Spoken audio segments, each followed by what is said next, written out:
सभी सम्मानित साथियों का आनंद राज हरदोई चैनल में स्वागत है। आइए, जो आपस में एक टकराव बन गया है सनातन कथावाचक और बुद्ध कथावाचकों में, इसमें इधर से भी लोग बना रहे, उधर से भी बना रहे। तमाम लोगों ने जो है हमसे भी कहा, मैं भी इसी कसमकस में आज 20-25 दिनों से चल रहा, देख रहा हूं, सुन रहा हूं, लोग बता भी रहे हैं।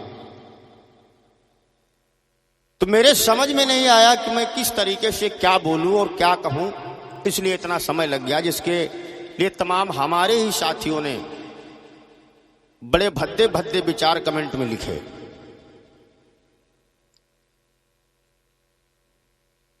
मैं ये केवल कहना चाहता हूं कि धरती पर जब मनुष्य होगा तब धर्म होगा। भाइयों, बाबा साहब अंबेडकर ने भी कहा था, धर्म मनुष्य के लिए है, मनुष्य धर्म के लिए नहीं है। बाबा साहब अंबेडकर ने 14 अक्टूबर 1956 को बुद्ध धम्म की दीक्षा लिया नागपुर में, जिसमें 5 लाख अनुयायियों के साथ उन्होंने दीक्षा लिया। दूसरे दिन 2 लाख अनुयायियों के साथ दीक्षा लिया और बुद्ध के रास्ते को बाबा साहब अंबेडकर ने अंगीकार किया। संविधान में पंचशील का सिद्धांत भी प्रतिपादित है, जो बुद्ध ने 5 शील दिए मानव कल्याण के लिए। तो बुद्ध ने किसी जाति धर्म के लिए नहीं बताया। तमाम लोग जो बुद्ध की कथा भी कहते हैं, खैर सत्य कड़वा होता है, उन लोगों को थोड़ी दिक्कत भी हो सकती है, लेकिन मैं कहूंगा जरूर। क्यों किसी ने कहा, बुरा जो ढूंढन मैं चला, बुरा न मिलिया कोई, और जो दिल खो जाए अपना तो मुझसे बुरा न कोई। जब हम दूसरे पर एक उंगली उठाते हैं तो बाकी उंगलियां हमारी तरफ इशारा करती हैं कि पहले हम अपने आप को देख लें। तो तमाम लोग बहुत धर्म बताते हैं। तो बुद्ध ने एक रास्ता दिया था मानव कल्याण का, उस रास्ते से कहीं न कहीं हमारे लोग भी भटक चुके हैं। भटक इसलिए चुके हैं क्योंकि कहते हैं, बाबा तेरा मिशन अधूरा, और हम सब मिलकर करेंगे पूरा, लेकिन मिशन पूरा नहीं होता। ज्ञान कितना भी बढ़िया हो वो बेकार है जब तक उसको हम अपने अमल में न लाएं, उसको अपने विचार में न लाएं, अपने व्यवहार में न लाएं। तो बाबा साहब अंबेडकर ने भी कहा, उन्होंने बौद्ध धम्म को स्वीकार किया, बौद्ध धम्म को स्वीकार किया, समानता के लिए, बराबरी के लिए, जात भेद खत्म करने के लिए। तो हम बुद्ध के पास भी आ गए, लेकिन हमारे अंदर से जातिवाद नहीं गया, जाति पाति खत्म नहीं हुई। और अक्सर हम दूसरे लोगों को गलत ठहराते हैं कि वो जातिवाद करते हैं, ये जातिवाद करते हैं, जबकि मैंने समाज में रहकर 12 साल में ये देख पाया कि हमारे समाज में भी इस चीज की कमी नहीं है। इसको कहे कौन? आज मैं कह रहा हूं, हो सकता कल लोग हमें कमेंट में गालियां लिख के भेजने लगे। इसको कहे कौन? मैं ये कहता हूं कि धर्म और जात, धर्म है क्या? बड़ा सुंदर जो है तुलसीदास जी ने लिखा, धर्म क्या है? हम जब पैदा हुए तो हमारा कोई धर्म नहीं था, धर्म तो यहां मिला। मनुष्य बिना धर्म का पैदा हुआ। एक मानव का धर्म क्या है? तुलसीदास जी ने बड़ा सुंदर जो है चौपाई के माध्यम से लिखा। हम लोग उसको बताते भी रहते हैं, लेकिन उसको लागू नहीं करते। क्या है धर्म? कि परहित सरिस धर्म नहीं भाई, पर पीड़ा सम नहीं अधमाई।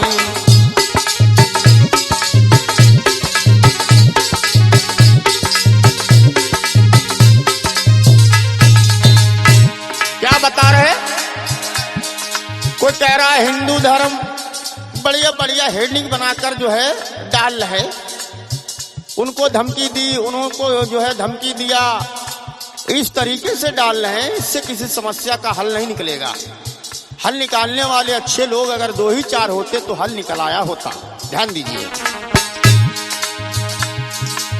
परहित सरिस धर्म नहीं भाई, पर पीड़ा सम नहीं अधमाई।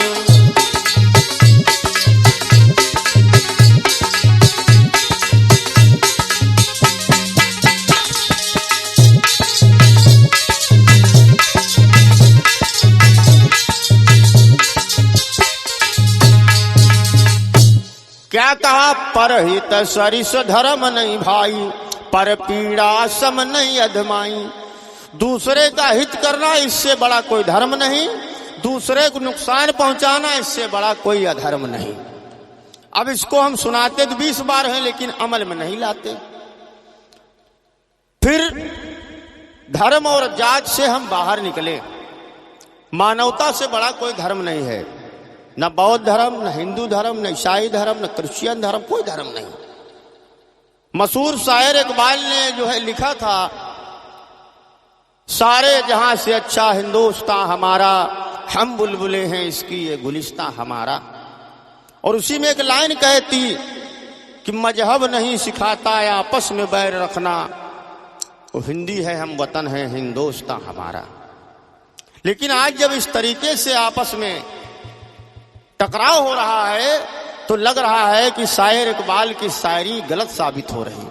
आज लग रहा मजहब ही सिखाता है आपस में बैर रखना। कहां चर्चा चल रही, कौन सा ज्ञान बांटा जा रहा है? आपस में लड़ना कोई अच्छी बात नहीं है। तो जो 4 लाइनें हमारे समझ में आई, आप इस दूसरे वीडियो के माध्यम से उनको ध्यान दीजिए। हमें करना क्या, हम कर क्या रहे हैं।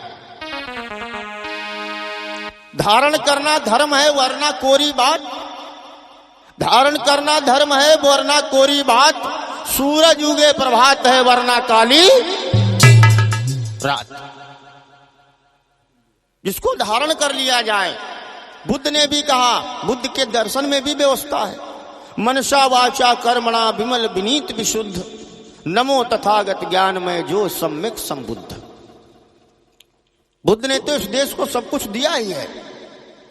आज हमारे माननीय प्रधानमंत्री जी विदेश में जाते हैं तो बताते हैं कि मैं बुद्ध की धरती से आया हूं। बुद्ध का संसार में लोग सम्मान करते हैं, और उन बुद्ध को किसी 1-2 लोगों ने कह दिया, उसकी वजह से उन बुद्ध के ऊपर ये जो है अज्ञानी अल्पज्ञानी लोग टिप्पणी कर रहे हैं। भाइयों, बुद्ध तो अंतरराष्ट्रीय व्यवस्था में है और बुद्ध का धम्म सर्वव्यापी है, सभी लोग उसको ग्रहण करते हैं। बुद्ध ने किसी जात धर्म के लिए काम नहीं किया, संविधान में भी किसी जात धर्म का जिक्र नहीं है, और जो अपनी पूजा उपासना करना चाहे वो करें। और जब ये मनुष्य पैदा हुआ तो नास्तिक न था और आस्तिक भी नहीं था, ये वास्तविक। बुद्ध ने न मनुष्य को नास्तिक बनाया, न आस्तिक बनाया, वास्तविक बनाया। बुद्ध ने कहा सत्य की कसौटी पर किसी बात को कसो, उसके बाद में उसको मानो। तो हम लोगों को बाहर निकले, हम लोग भाईचारा स्थापित करें। आइए 4 लाइनें। और धर्म जाति से बाहर निकलो, हमारे लोग भी, और मिलकर कदम बढ़ाना है, और लेके प्रेरणा गौतम बुद्ध से समतावाद को लाना है।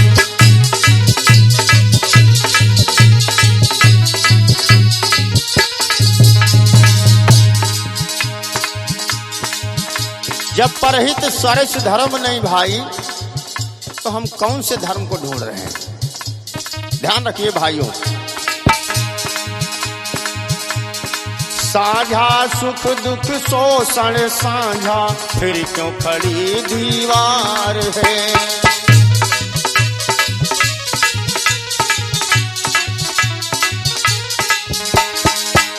मनोज,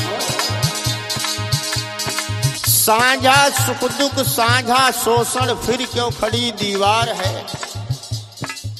संविधान में जो अधिकार निहित हैं, कौन कहता भाई समाज से भी गरीबी खत्म हो गई? कौन ये कह सकता है भी समाज से जात भेद खत्म हो गया? आए दिन घटनाएं निरंतर हो रही हैं। संविधान सबको सामाजिक आर्थिक राजनीतिक न्याय देने की बात करता है। हम लोग इस देश में समान शिक्षा चाहते हैं। आज भी तमाम गरीब समाज के बच्चे जिनके पास व्यवस्था नहीं, शिक्षा नहीं पा रहे, इसके लिए हम लोगों को लड़ने की जरूरत है। इस देश में समान शिक्षा हो, इसके लिए हम लोग लड़े। इस देश में हक और अधिकारों गरीबों तक जन जन तक पहुंचे, हम लोग इसके लिए लड़े। मैं तो कभी जाति को मानता ही नहीं। केवल दुनिया में दो ही जातियां हैं, एक गरीब जाति, एक अमीर जाति।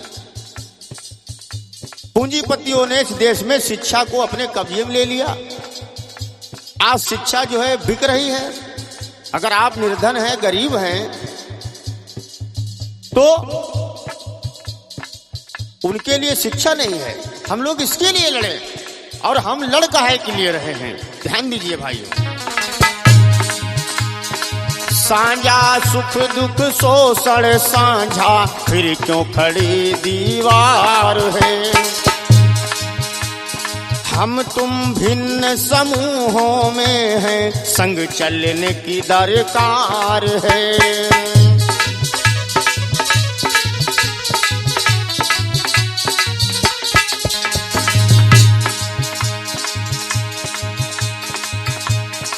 परिवर्तन के लिए सभी को मिलकर बिगुल बजाना है। और लेके प्रेरणा महापुरुषों से समतावाद को लाना है।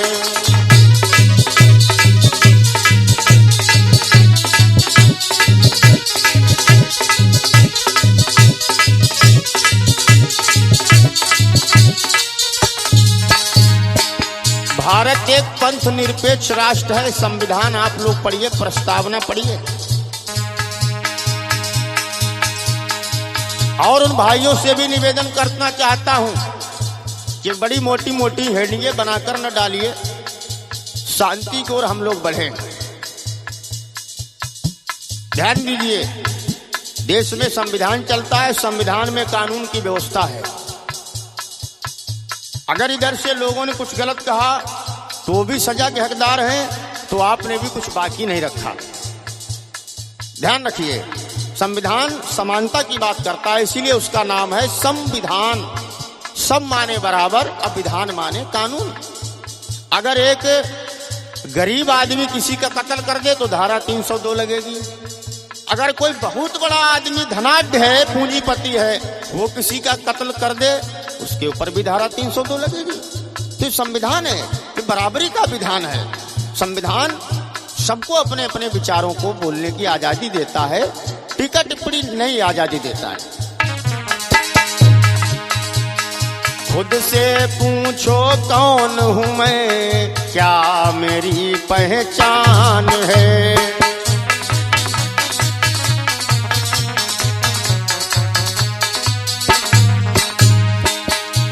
बुरा मत मानना भाइयों, मैं आपका छोटा भाई हूं, लेकिन बात चलती है तो कहना पड़ता है। मैं बिल्कुल बोलना नहीं चाहता था। 26 जनवरी 1950 से पहले आज जो लोग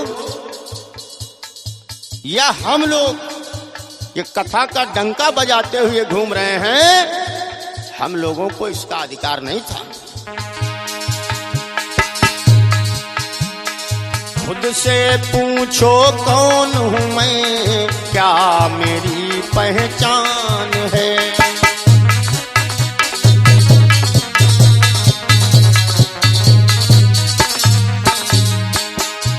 लेकिन आज ये मनुवादी इस देश में लड़ाना चाह रहा भाई भाई को। हम लोग मूर्ख नहीं हैं, लड़ेंगे नहीं। हम लोग ज्ञान के पुजारी हैं, हम लोग ज्ञान की पूजा करते हैं, हम लोग अज्ञान नहीं हैं।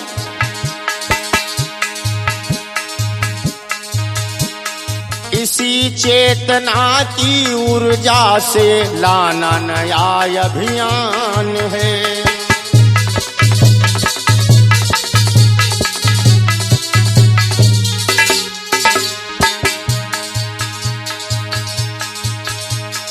शिक्षा दीक्षा का हम सबको,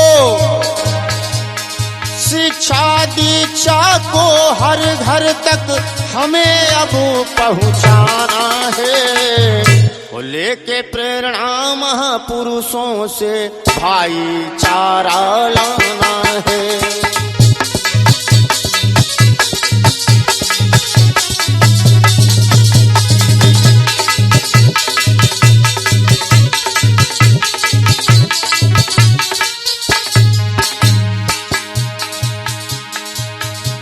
हम तो समझते हैं आज की सबसे बढ़िया कथा संविधान की कथा है। छोटा सा बच्चा अगर संविधान जानेगा तो 18 साल का जब नागरिक बनेगा तो उसे संविधान की एक एक धारा मालूम होगी, संविधान का ज्ञान होगा। सामाजिक ज्ञान भी करिए, धार्मिक ज्ञान भी पाइए, सत्य की कसौटी पर कसिए, जो खरा उतरे उसे बुद्ध ने कहा ग्रहण करने की जरूरत है। ऐसे हमारे तथागत बुद्ध थे जिनके हम लोग विचारों पर चलने का प्रयास में निरंतर लगे हुए हैं। सभी बौद्ध कथावाचक भाई भी शांति बनाए रखें। सनातन कथावाचक भाइयों से भी निवेदन है कि आप लोग भी जो है शांति बनाए रखिए, आपसी सौहार्द रखिए। मैं बार बार यही आप लोगों से गुजारिश करता हूं, और इससे जो है हम लोगों को कुछ हासिल नहीं होगा। हर व्यक्ति को भोजन मिले, हर व्यक्ति को मकान मिले। हम लोगों को कथा के साथ साथ इन बिंदुओं पर भी चर्चा करने की जरूरत है, और वो सब कुछ संविधान से मिलेगा। हम तो रोटी कथा से खा लेते हैं, लेकिन हमें इसके बाद में भी ध्यान रखना है कि हम तो कथा से रोटी खा रहे हैं, लेकिन हमारे हजारों लाखों भाई जो अभी बेघर और बेरोजगार हैं, उनके लिए भी संविधान में व्यवस्था है। हम लोग इसके लिए संघर्ष करें, हम लोगों को इसके लिए अपनी ऊर्जा लगाने की जरूरत है। समता सत्ता न्याय बंधुता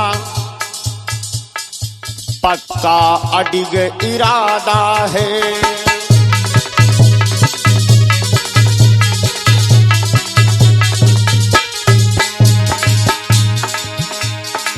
समता सत्ता न्याय बंधुता पक्का अडिग इरादा है। इसके लिए हम लोग लड़ेंगे, और जब तक शरीर में एक खून का कतरा है, संविधान में दिए हुए अधिकारों का अगर हनन होगा तो उसके लिए हम लोग लड़ेंगे। हमारी किसी से कोई लड़ाई नहीं है, हमारी किसी से कोई दुश्मनी नहीं है। संविधान के अधिकारों के लिए हम लोग मिलकर, चाहे हम लोग एससी के हों, हमारे ओबीसी के तमाम भाई हमारे साथ में हैं, वो भी लोग, हम लोग संविधान के लिए लड़ रहे हैं। हमें किसी मनुष्य से व्यक्तिगत रूप से नहीं लड़ना है, ध्यान दीजिए। समता सत्ता न्याय बंधुता पक्का अडिग इरादा है। हर कीमत पर हासिल करना यही आपसे वादा है। बुद्ध कबीर के सपनों का अब भारत हमें बनाना है। वो लेके प्रेरणा महापुरुषों से भाईचारा लाना है।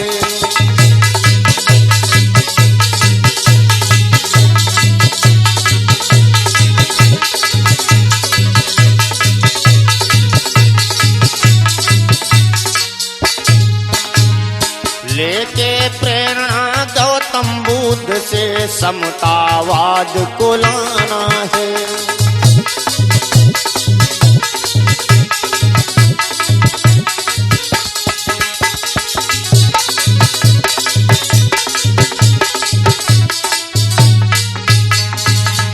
इसलिए संविधान की चर्चा सुनिए, संविधान की चर्चा को जानिए।